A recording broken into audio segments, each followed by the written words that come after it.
Bonjour, alors aujourd'hui on va vous présenter une recette de chapati, c'est les pains naan indiens et donc ça sera une recette sans gluten.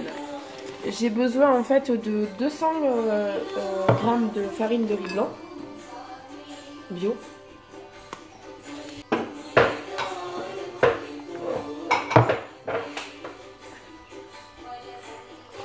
Ok, donc ensuite on va mettre le riz, la farine de riz ici. Ok. Au niveau des quantités, en fait, j'ai besoin de farine de riz, 200 g de farine de riz, la même quantité en fait au niveau du verre doseur, au niveau de l'eau, et bien sûr du sel et des épices que vous pouvez rajouter aussi, et aussi une cuillère à soupe d'huile d'olive.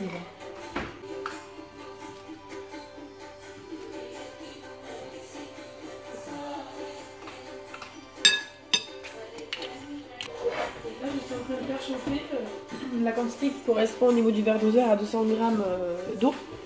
Et il faut que l'eau soit très chaude.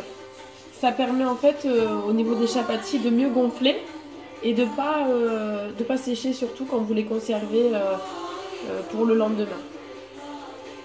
Voilà, donc on va mettre un petit peu. Donc j'aime bien utiliser ce sel là. Herbe mare. Donc vous avez des plantes et des légumes à l'intérieur.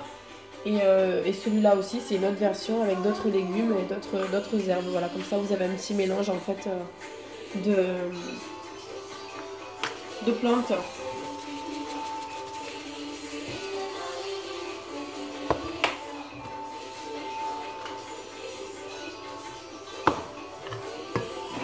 Okay.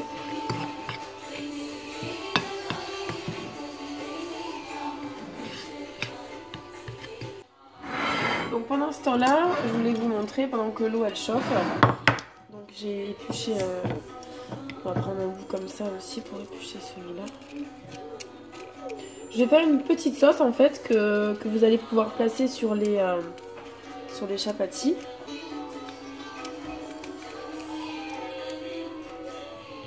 Voilà, on va garder ces deux morceaux en fait de gingembre.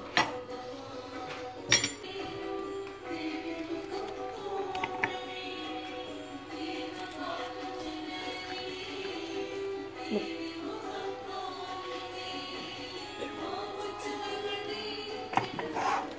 Très bien.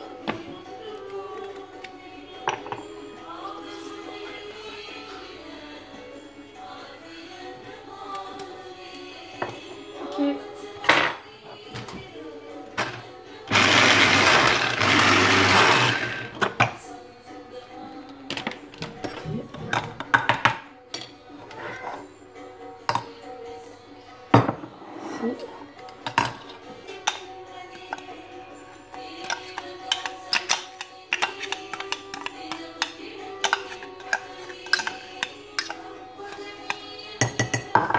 Ok. Et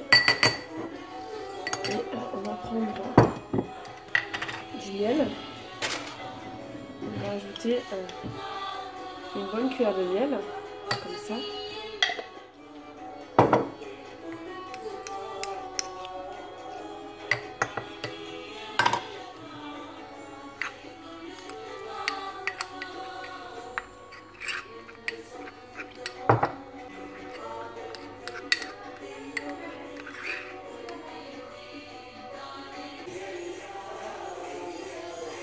Donc je vais rajouter l'eau bouillante. Comme je vous disais, il faut que l'eau soit bouillante pour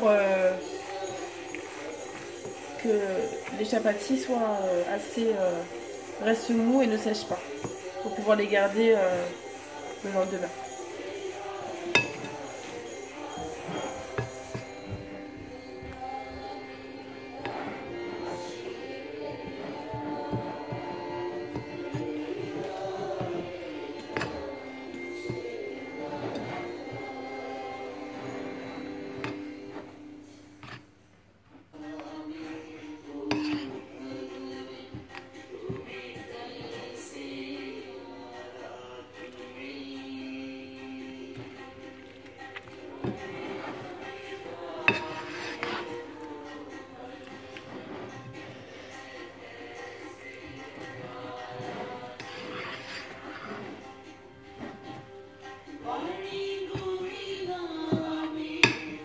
On va un petit peu travailler la pâte en fait comme ça.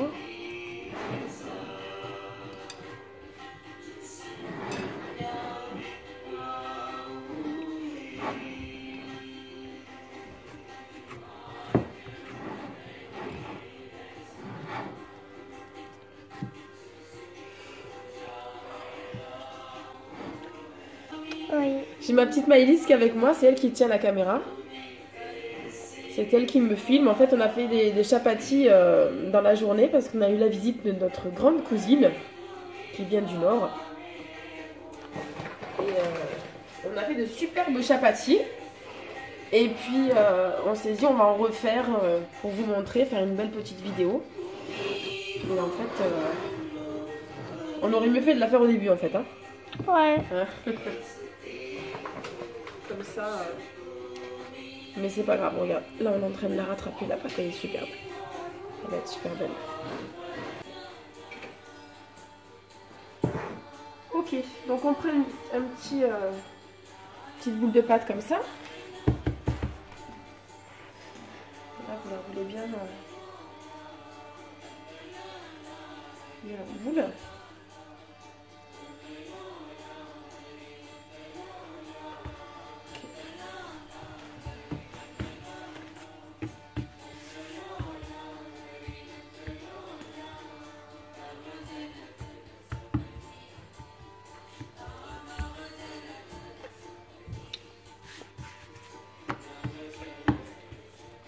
Ça va Mathilde? Oui. Oui. Pousse-toi. Maman elle fait les chapatis? Pousse-toi. Tu vas vérifier qu'ils gonflent bien? Tu vas me faire bouger, Mathilde. Pousse-toi. Tu vas vérifier que ça gonfle bien Mathilde? Oui.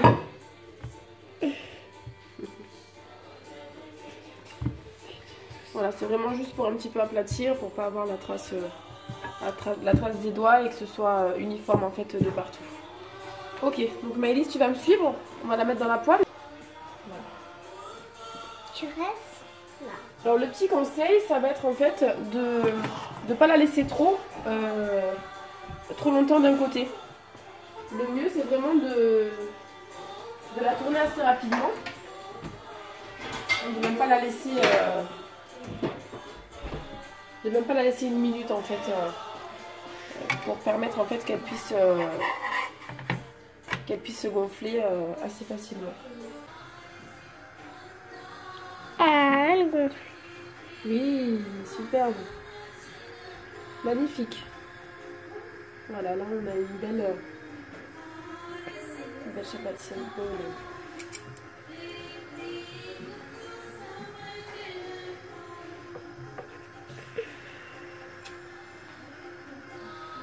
Superbe, hein?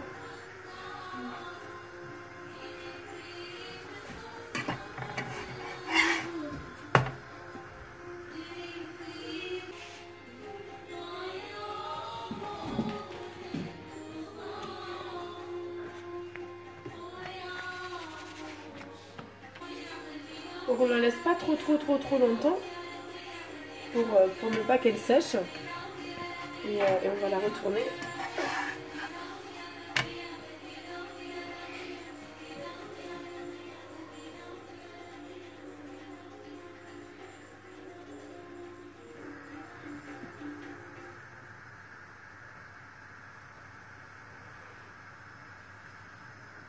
Elle commence tout doucement.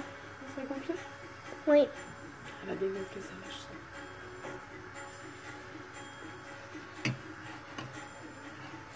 Allez, on va la retourner aussi.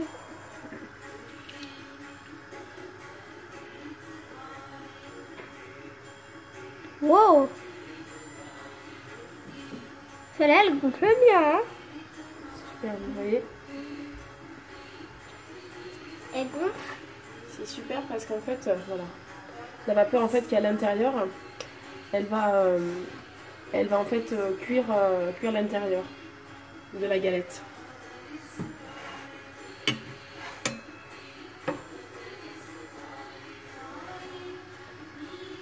superbe, elle est superbe celle-là. La liste, elle a la farine. Elle est bien gonflée. Super belle. Réussi.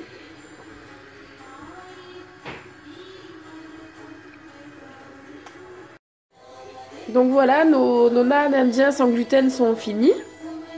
Je vous conseille de les couvrir dans le plat dans lequel vous les avez mis avec un couvercle.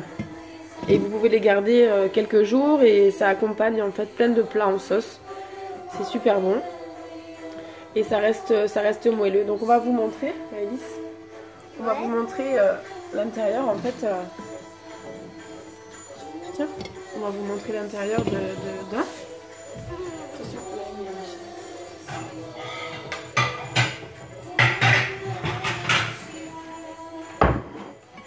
On va prendre celui-là par exemple. Voilà. De plus loin s'il te plaît, Alice. Donc avec la sauce qu'on a faite tout à l'heure avec gingembre et miel. Donc vous en appliquez comme ça dessus. Vous pouvez faire des sauces avec du persil, avec de l'ail, ça dépend comment vous aimez les manger. Et donc on va vous montrer en fait la texture, si vous voulez, à l'intérieur. C'est quand même assez... vous voyez, c'est quand même assez moelleux. Et c'est super bon. Voilà. À bientôt. Bye bye.